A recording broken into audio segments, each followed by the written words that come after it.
Scorpio.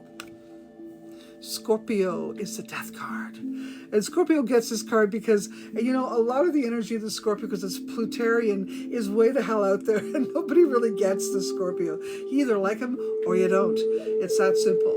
Fortunately for me, I have Scorpio in my moon sign, and my son has it in his ascendant.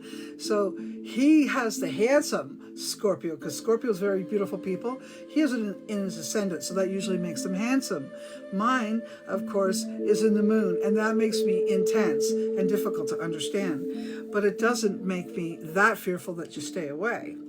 But I'll tell you this, a lot of people are afraid of Scorpios, and I can see why. And if you look at this card, you can see why. I mean, it represents death, you know, change, transformation. It represents letting go of the old ways or the old thinking or somehow antiquated ways of doing things. So the Scorpio is going to push every button and make sure whatever you're doing, it's a real thing, that you're really the real deal, that you're really into what you are saying you're into, and that you're following a certain tradition. You follow the ways properly.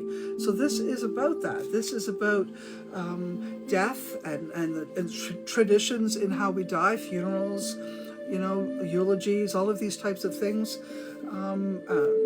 This is also, as we can see, a bishop there, or something like that, some sort of religious man, and that represents, you know, going to a church and being religiously inclined. But when we look deeper, we see the horn is on the ground, and we see a child looking, you know, looking up at a woman or something, looking to the side. And what we see here is submission energy. So that the change is so drastic, everyone has to sort of sit back and regroup. And so that's the energy here. And when we have to sit back and regroup, when death is upon us, when change is harsh, we do need someone to speak to, a religious or spiritual person, right?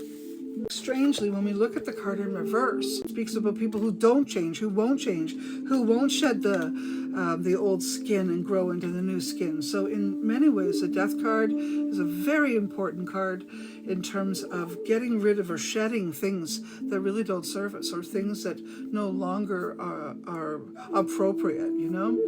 So the death card can be very, very helpful. It can give us the change we need to heal.